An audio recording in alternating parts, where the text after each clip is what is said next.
A 34-year-old former Goldman Sachs analyst named Marcus froze his credit score the day he hit his first $1 million. Not because he was broke. Not because he was hiding from debt collectors. He did it on purpose, on a schedule, every 3 years, and he has never paid a single dollar to do it. That is not a glitch. That is a strategy. And the fact that no personal finance influencer has ever explained this to you is not an accident. Here is what is actually happening. The moment your net worth starts to climb, even a little, you become a target. Not for muggers, for something quieter and more expensive. Identity-based financial fraud costs Americans over $10 billion every year. But the people losing that money are almost never the ones at the top. Why? Because wealthy people learned something most of us were never taught. Your credit file is a door. And you can lock it. For free. Permanently. Whenever you want. The tool is called a credit freeze. It is also called a security freeze. And it is federally mandated to be completely free at all 3 major bureaus: Equifax, Experian, and TransUnion. That means no subscription, no service, no monthly fee. You go online, you request the freeze, and within 1 business day, your credit file is sealed. Nobody can open a new line of credit in your name. Nobody can take out a loan using your identity. The door is shut. But here is where it gets interesting. Marcus did not just freeze his credit once. He cycles it. Every 3 years, he lifts the freeze for roughly 6 months, usually when he is making a major financial move, like refinancing a property or opening a new business account. Then he locks it again. He calls it his identity vault. It costs him nothing, and it has saved him from 3 separate attempted fraud incidents over the past 9 years. Incidents he only discovered because the bureaus flagged attempts that bounced off the freeze like a wall. Now ask yourself this: why did no one tell you about this? The credit monitoring industry generates over $4 billion annually selling new products that do essentially one thing. They tell you after the damage is done. They alert you. They notify you. They give you a report. But a freeze does not alert you to a break-in. It prevents the break-in entirely. There is no notification service that competes with a locked door. And because a locked door is free, nobody profits from selling it to you. That is why you have never seen an ad for it. That is why your bank has never mentioned it. That is why the financial wellness programs at most companies skip right past it. If this is the first time you are hearing this, subscribe right now. Because this channel covers the financial infrastructure that wealthy people use quietly while the rest of us pay for watered-down versions of the same protection.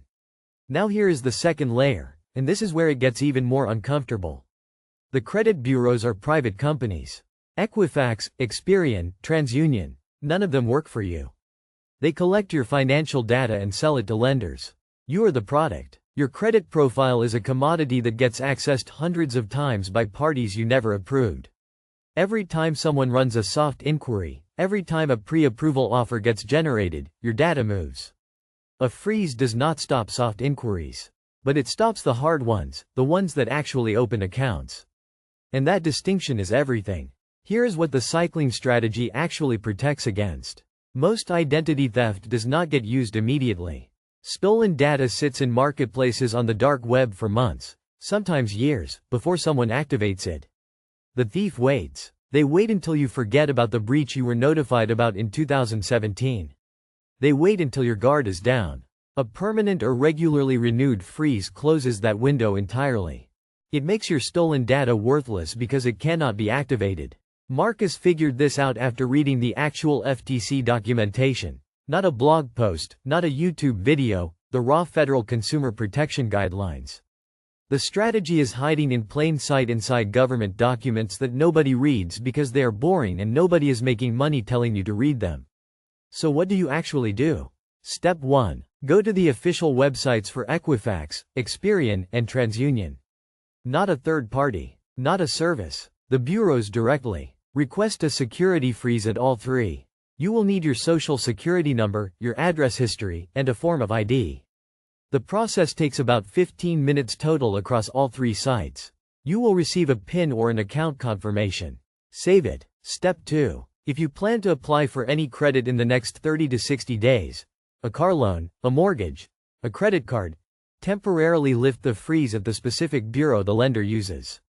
Most lenders will tell you which bureau they pull from if you ask. You lift it, they run the check, You refreeze within 48 hours. Step 3. Set a calendar reminder every 3 years to audit your freeze status and confirm it is still active. Bureaus can change their systems. Confirmations can expire. Treat it like a fire alarm test. This is not complicated. It is not secret in a legal sense. But it is quietly kept out of mainstream financial conversation because the companies that profit from your financial anxiety need you to believe that protection costs money.